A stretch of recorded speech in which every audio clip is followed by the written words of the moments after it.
8. Temas del Nuevo Testamento. Métodos de estudio bíblico es una introducción al método inductivo, para estudiar la Biblia, tomando en cuenta los pasos de la observación cuidadosa del texto, luego su interpretación, aplicación y correlación, más un vistazo ligero a otros métodos que el alumno puede utilizar en el autoestudio de la palabra de Dios. También considera los beneficios de la lectura de las Escrituras, y explica cómo preparar, organizar y dirigir estudios bíblicos con el fin de evangelizar y discipular. Hemos de considerar ahora el método fructífero de estudio del Nuevo Testamento por tópicos o temas. Y si el Antiguo Testamento es tan útil de esta manera, mucho más se demostrará que el Nuevo Testamento sugiere e inspira a todos los que de esta manera buscan esta porción de la palabra de Dios. Es evidente que solo se pueden hacer unas pocas sugerencias, pero estas serán más que suficientes para mostrar las posibilidades de este tipo de estudio. Vamos a seguir las mismas líneas que adoptamos al considerar los temas del Antiguo Testamento, ideas centrales de los libros. Podremos adoptar el mismo método con gran provecho en el estudio de los Hechos y de las Epístolas, y se ver que es muy útil en cualquier estudio más detallado, de cualquier libro particular. No van a aparecer inmediatamente las ideas centrales, pero lo harán, si estudiamos.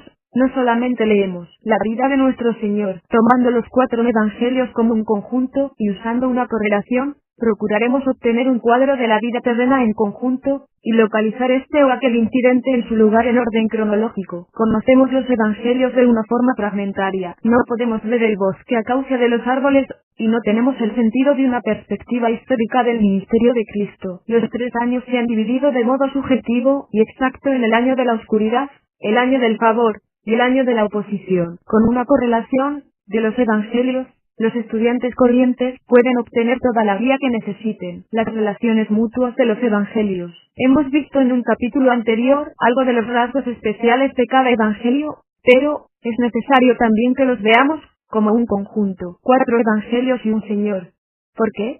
Porque hay 4 imágenes distintas de su persona y su obra, por más que estén relacionadas. En la iglesia primitiva, se pensaba que las figuras de Ezequiel 1 y Apocalipsis 4 horas 7 minutos, representaban o ilustraban a los 4 evangelistas. Si tomamos el texto, como una aplicación solo, tenemos lo siguiente. 1. El león Mateo realeza. 2. El becerro Marcos servicio. 3. El hombre en Lucas la humanidad. 4. El águila Juan la divinidad. O podemos considerar 4 pasajes que empiezan con he aquí, y notar 1. He aquí un rey, Isaías 32:1, 2. He aquí mi siervo, Isaías 42:1, 3. He aquí el hombre, Juan 19:5, 4. He aquí vuestro Dios, Isaías 40:19. El objetivo es único, pero sus métodos y aspectos difieren. Mateo demuestra, Marcos pinta, Lucas declara, Juan describe, Mateo demuestra, basado en el Antiguo Testamento, la venida de un Salvador esperado. Marcos pinta la vida de un poderoso Salvador. Lucas declara la gracia de un Salvador personal. Mateo es para los judíos.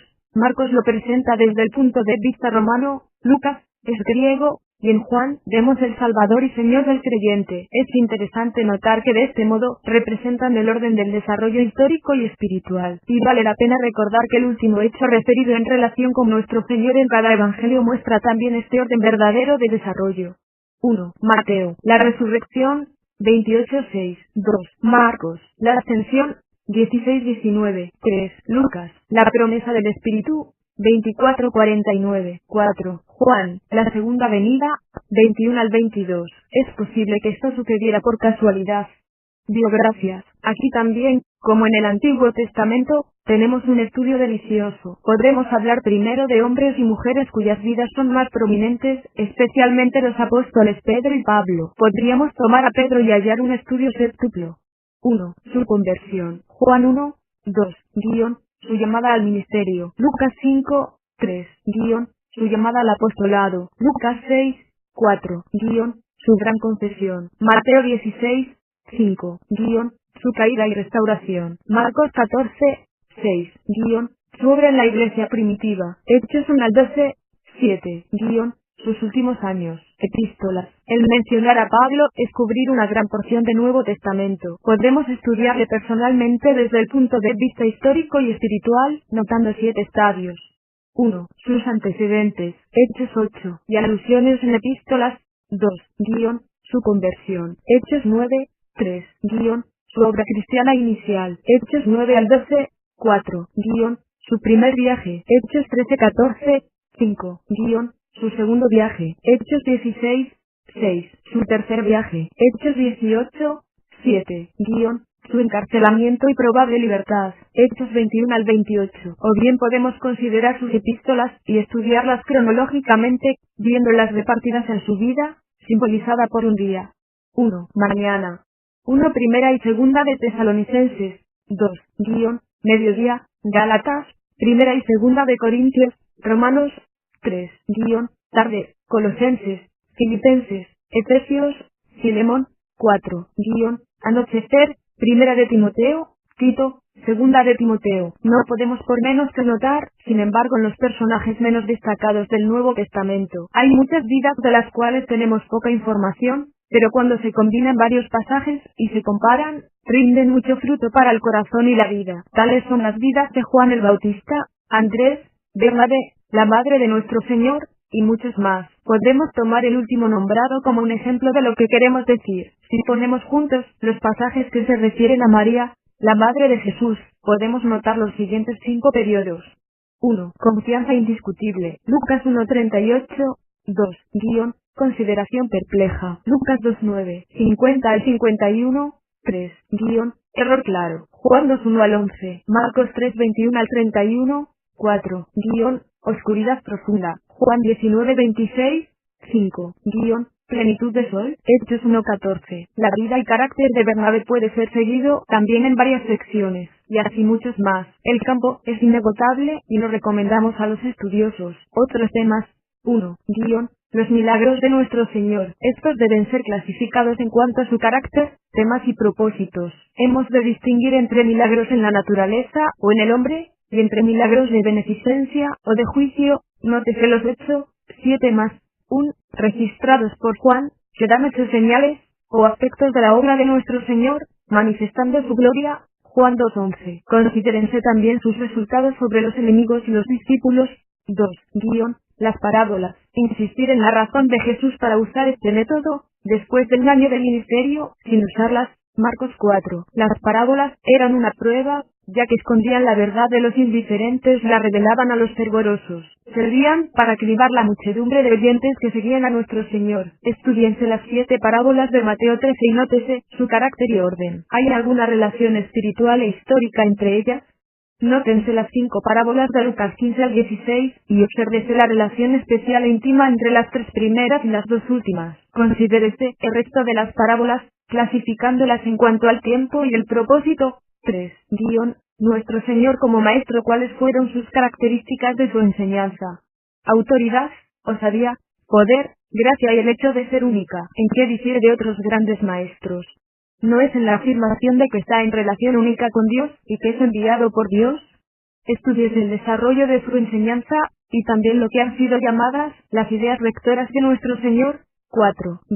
La relación de Pablo con nuestro Señor. ¿Cuántas referencias a la vida de Cristo hay en las epístolas? ¿Hasta qué punto las enseñanzas de Pablo se encuentran en germen en los evangelios? Pablo insistía en que era un eco, nada más que un eco, de Cristo. Véase cómo se ve esto en cada uno de sus escritos. 5. La iglesia primitiva. Estudiense los hechos y las epístolas. Nótese el nacimiento, la vida, el crecimiento, la comunión, peligros, pecados, servicio, goces y esperanzas del cristianismo apostólico. 6. El segundo advenimiento. Nótense los diferentes aspectos en los evangelios, y la contribución peculiar de cada escritor del Nuevo Testamento al significado de la bendita esperanza. 7. Las 7 iglesias de Asia. Caracterícese cada iglesia, sus puntos fuertes y débiles, los avisos, ánimos y promesas. Así podríamos ir siguiendo, pero falta espacio. El estudio de los tópicos del Nuevo Testamento es entre los métodos más importantes para obtener un conocimiento a fondo de sustancia y detalle de los libros. Primero ver los hechos, y luego, cómo estos hechos pasan a ser factores y fuerzas en las vidas humanas. La doctrina del Nuevo Testamento. El estudio del Nuevo Testamento por secciones, libros y tópicos, debe llevar al paso importante de descubrir la sustancia de la doctrina cristiana allí presentada. El Nuevo Testamento es de modo preeminente nuestro guía a toda verdad, asociada con la revelación personal e histórica de nuestro Señor. Los hechos registrados son los fundamentos de la doctrina enseñada, y es necesario recoger cuidadosamente las afirmaciones halladas en los puntos distintos, y combinarlas en un sistema completo de doctrina en cuanto nos sea posible. El primer paso en este sentido es considerar los libros o períodos del Nuevo Testamento en secciones, y anotar los estadios o fases del progreso en la doctrina cristiana. El principio del progreso o desarrollo doctrinal es de capital importancia para todos los estudiosos. La teología es una ciencia progresiva, y el curso del progreso presente en el estudio de ella es como sigue. Primero, la observación de los hechos que son revelados recientemente. Segundo, la consideración de los hechos cuyo significado es descubierto recientemente, aunque ya había sido revelado. Tercero, los hechos han de ser combinados y relacionados con los precedentes. Los dos primeros nos dan lo que podríamos llamar la teología bíblica, esto es, la teología tal como se registra en la Biblia. Y el tercero nos da la teología sistemática, esto es, la teología ordenada y presentada sistemáticamente como un cuerpo de doctrina. Ahora podemos pasar a considerar las varias fases de la doctrina del Nuevo Testamento, insistiendo solo en los perfiles principales. Doctrina en desarrollo. 1. Primera fase, los evangelios. Un estudio cuidadoso de los 4 evangelios revela varios aspectos consecutivos de la enseñanza de nuestro Señor con respecto a sí mismo. A. La mesianidad de Jesús. Esta es la nota clave del primer ministerio judío. Juan 1 al 4. Podemos verla en cada parte de esta sección. Nuestro Señor afirma que es el Mesías en Jerusalén, en Judea y en Samaria. Luego, con el comienzo del misterio de Galilea, viene un cambio, y tenemos B. El reino de los cielos. Esto marca el comienzo del ministerio, Mateo 4, y se halla en el Sermón del Monte y en las parábolas de Mateo 13. Considérese el significado del reino, sus ciudadanos, leyes y resultados. Luego viene otro cambio, y el énfasis es colocado en C, la persona del Hijo de Dios. Notemos esto en el milagro de los 5.000 y en los discursos de Capernaum, Juan 6, que culminan en la confesión de Pedro, Mateo 16, y la transfiguración, Mateo 17. De nuevo podemos notar otro cambio, y a partir de entonces el énfasis se asciende los sufrimientos y muerte de Cristo, desde la transfiguración a la entrada en Jerusalén, Mateo 16:21. Lucas 9:31, esta es la nota dominante. Luego viene otro aspecto, el segundo advenimiento. A partir del domingo, al jueves por la noche, encontramos las parábolas del Señor y la enseñanza general a sus discípulos casi exclusivamente centrada en el futuro, su propia venida y los sucesos relacionados con ella. En el aposento alto, sin embargo, nos damos cuenta aún de otra fase, la dispensación del Espíritu. Aquí el énfasis no es en la muerte, no se menciona ni se alude una sola vez, o en el gran futuro, sino en el periodo intermedio, que queda cubierto por la presente dispensación. La enseñanza de Juan 14 al 17 se refiere a los discípulos, su vida y obra, con todos los privilegios, posibilidades y deberes del discipulado. Finalmente, hallamos, después de la resurrección, el aspecto final de G, la Gran Comisión. Se ve prominente en los 4 evangelios y en Hechos 1 este tema del periodo que sigue a la resurrección de nuestro Señor. Así que en estos 7 aspectos tenemos una visión completa de la enseñanza de Cristo, con referencia a su persona, su obra, su plan de redención, su propósito de evangelización, y las perspectivas de gloria y reinado. 2. Segunda fase, los hechos. Empezando con el día de Pentecostés, y hasta la llegada del apóstol Pablo a Roma, tenemos el relato de los primeros 30 años de la Iglesia cristiana. Al estudiar los discursos de este libro, vemos que hay 3 aspectos principales de enseñanza que destacan en todo él. A. La resurrección de Cristo. Predican a Jesús y la resurrección, y con ello demuestran los derechos de Cristo como Dios.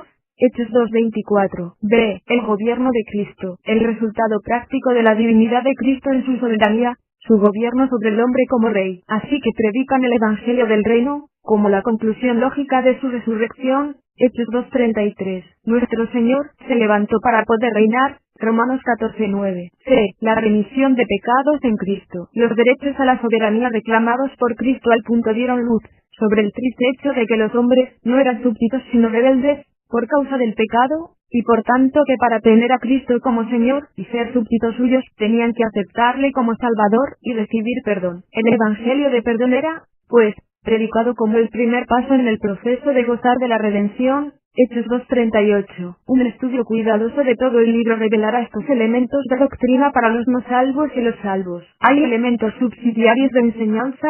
naturalmente, pero los nombrados antes son primarios y esenciales y nos recuerdan que la persona de Cristo ha de ser proclamada por su pueblo, y que los pecadores han de pasar a ser santos, y de santos se han de convertir en siervos. 3. Tercera fase. Las epístolas paulinas. Esto nos da la mayor sección del Nuevo Testamento y es la más importante, por lo que se refiere a la doctrina.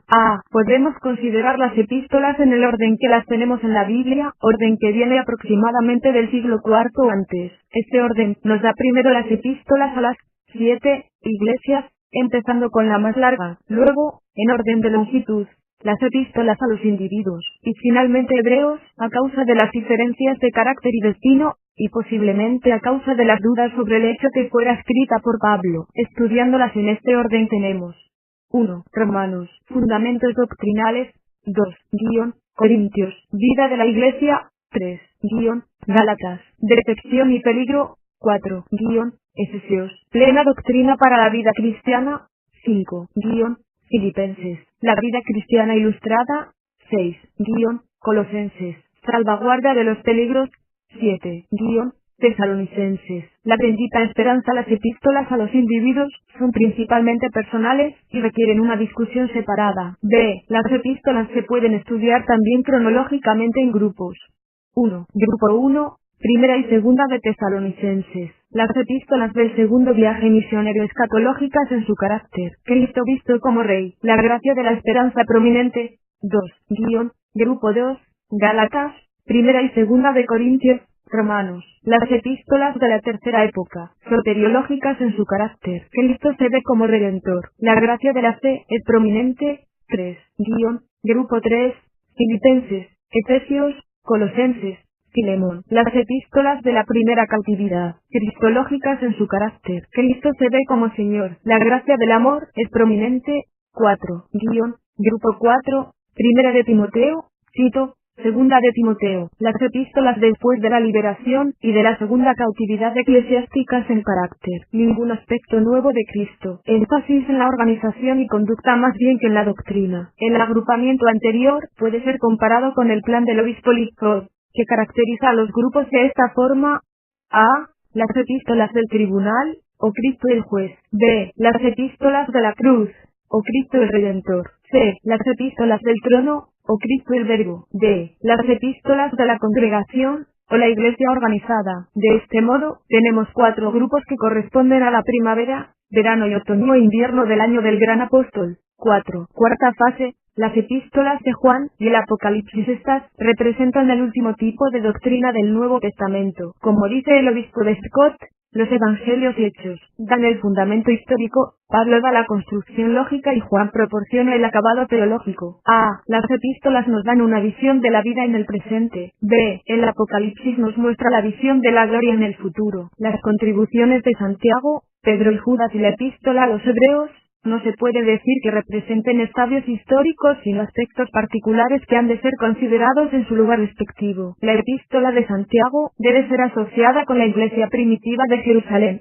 Hechos 1 al 15. Primera de Pedro, con el tiempo del cuarto grupo de epístolas de Pablo y después. Segunda de Pedro y Judas con el tiempo entre Pablo y Juan. Otro método fructífero en el estudio de la doctrina puede ser mencionado, aunque es evidente que solo puede ser tomado de modo general y no se puede hacer énfasis en él en cuanto a detalles. Es el estudio de los escritos por sus autores, especialmente las epístolas, y ver a Pablo como el apóstol de la fe, Pedro el de la esperanza, Juan el del amor, Judas el de la verdad, y Santiago el del deber. La doctrina, como un conjunto. Cuando hemos conseguido alguna idea de la contribución de cada periodo y de cada escritor a la suma total de la doctrina cristiana, aún podemos agrupar todos los resultados en un conjunto, ordenándolo en temas. La siguiente enumeración puede ser considerada como completa, prácticamente, de modo que se puede usar como guía. 1. Dios el Padre. 2. Dios el Hijo. 3. El Espíritu Santo. 4. El pecado. 5. La redención. 6. La vida cristiana. 7. El futuro. Bajo cada uno de estos títulos, podemos agrupar, con las oportunas subdivisiones, casi todo lo que hay en el Nuevo Testamento. Como un ejemplo único de lo que se puede hacer en este sentido, tomemos una epístola corta, la de los Efesios, y descubriremos lo que nos enseña sobre el Espíritu Santo. Hallaremos por lo menos 10, y quizá 12, Referencias. Notamos primero, 4 hechos sobre la obra del Espíritu Santo, sello 1.13, acceso 2.18, revestimiento 2.22, revelación 3.5. Luego siguen 4 consecuencias, fuerza 3.16, unidad 4.3. Sensibilidad 3.30, plenitud 5.18. Finalmente vienen 2 métodos para mantener la presencia del Espíritu Santo, la espada del Espíritu, Dios nos habla a nosotros, 6.17. La oración es el Espíritu, nosotros hablamos a Dios, 6.18. Esta es solo una de las muchas posibilidades similares de estudio fructífero y deleitable. Podemos de esta forma ver qué plenitud, variedad y hermosura hay en el Nuevo Testamento, y la rica provisión hecha para nosotros, sea para la enseñanza y corrección, o la instrucción en justicia, y todo con un objetivo, que el hombre de Dios sea enteramente apto, bien pertrechado para toda buena obra, segunda de Timoteo 3:17.